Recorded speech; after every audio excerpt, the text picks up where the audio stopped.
बिस्मिल्लाहिर्रहमानिर्रहीम। अस्सलाम वालेकुम नाज़रीन, आप यूट्यूब चैनल देख रहे हैं। मैं इमरान खान हूँ। सबसे पहले इमरान खान साहब का बड़ा तगड़ा स्टेटमेंट आया जेल से।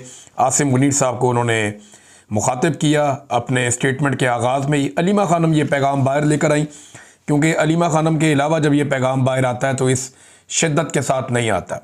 वैसे इमरान खान साहब का केस चल रहा है अदालत में, तोशाखाना 2।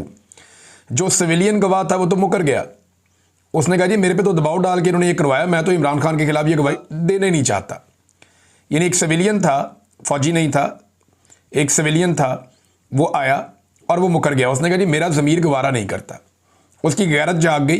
उसने कहा जी मैं ये दबाव मेरे पे डाला गया था और दबाव की वजह से ये हुआ, और वो अदालत में आकर अपनी गवाही से पीछे हट गया। उसका फ़ायदा इमरान खान साहब को होना चाहिए था, लेकिन उसके पीछे हटते ही 2 फौजी बीच में डाले गए।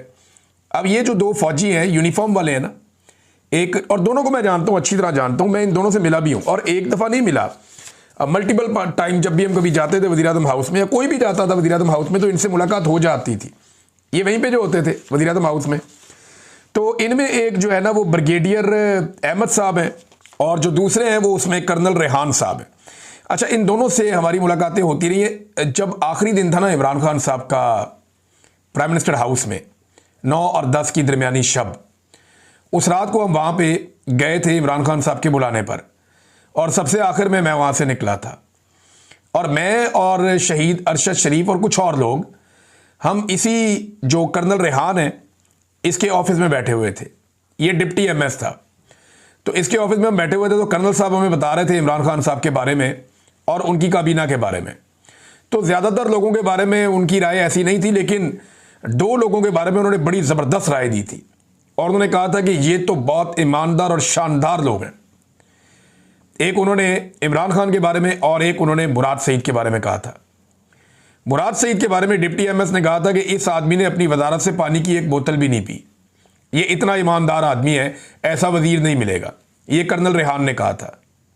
और इसी कर्नल रेहान ने उस दिन, यानी एक तरह से जैसे हमसे बात कर रहे थे, तो ये इनकी आदत है कि ये बड़ा वजन डालने के लिए ना, बात को जोर देने के लिए ये बड़े तरीके से बात करते हैं। तो वो ये कह रहे थे बार बार कि ये बेहतरीन हुकूमत थी, बेहतरीन वज़ीर आज़म था, लेकिन ठीक है चलो ये पॉलिटिक्स है। वो इस तरह करके ना इसको नॉर्मलाइज करने की भी कोशिश कर रहे थे, लेकिन साथ ही साथ नज़र आ रहा था कि ये डिस्टर्ब है आदमी।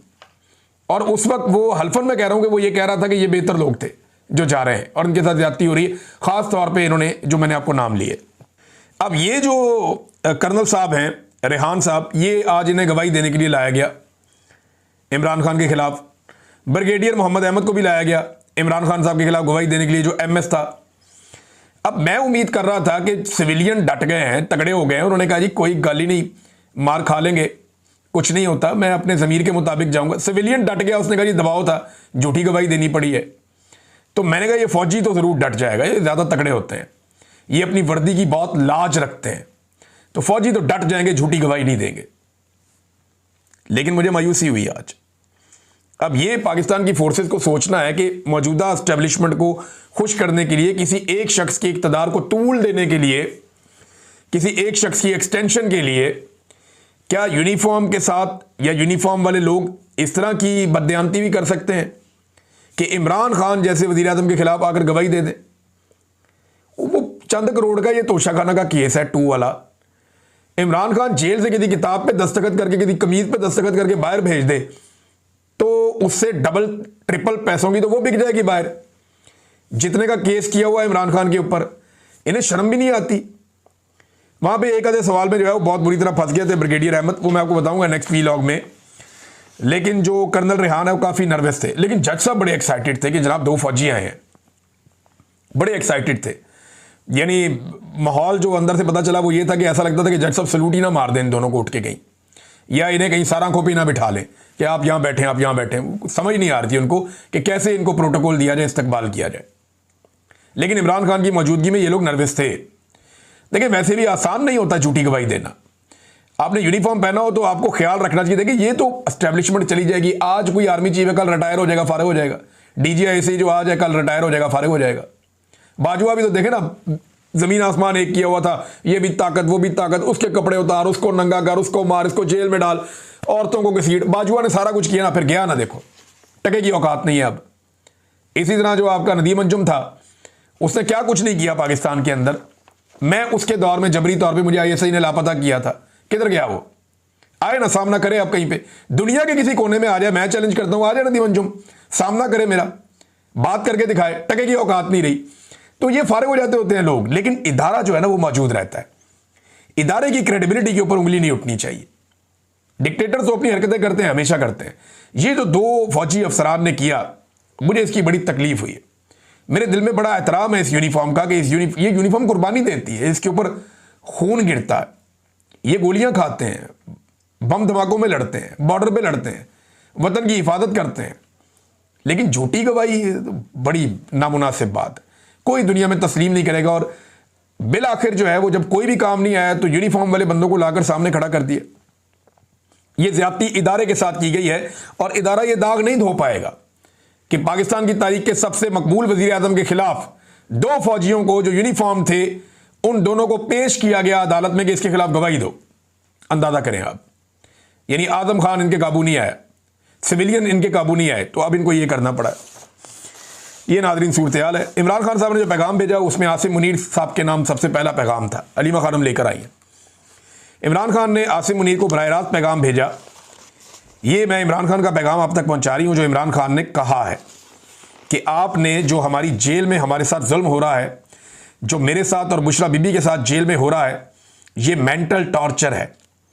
आप ये इसलिए कर रहे हैं, ये आसिम मुनीर को इमरान खान कह रहे हैं, आप ये इसलिए कर रहे हैं ताकि मैं टूट जाऊं। हमारी मुलाकातें सारी बंद हैं, फैमिली के साथ मुलाकातें बंद हैं। इस वक्त इनको किताबें नहीं दी जाती, बच्चों से बात नहीं करने दी जाती। उन्होंने कहा कि अगर आपका ये ख्याल है कि मैं या बुशरा बीबी टूट जाएंगे, हमने ला इलाहा इल्लल्लाह मुहम्मद रसूलुल्लाह सल्लल्लाहु अलैहि वसल्लम कलमा पढ़ा हुआ है और हमने ये अहद किया हुआ है कि यजीदियत और फिरौनियत के आगे सर नहीं झुकाएंगे, क्योंकि ये शिरक है। इसलिए इस चीज़ को जब तक हम जिंदा हैं, हम कभी भी अपना सर यजीदियत और फिरौनियत के आगे नहीं झुकाएंगे। अच्छा, इमरान खान साहब जब कलमे की बात करते हैं, यजीदियत और फिरौनियत की बात करते हैं, तो साथ ही मुफ्ती मुनीब साहब को लॉन्च कर दिया जाता है। मुफ्ती मुनीब साहब ने एक ज़िंदगी गुजारी है, एक आलिम दीन थे, उनकी बड़ी इज्जत है पाकिस्तान में, लेकिन इद्दत जैसे घटिया केस के ऊपर इनकी ज़बान नहीं खुली। ये चुप करके बैठे रहे केस वट के, इन्होंने बात ही नहीं की। दीगर इतनी इतनी ज्यादतियों ही खवातीन को सड़कों पे घसीटा गया, जलील किया गया, ये नहीं बोले। यास्मीन राशिद 70 साल से जायद उम्र की खातून, जेल में उन्होंने डाला हुआ है, जुल्म और बर्बरियत हो रही है, नहीं बोले।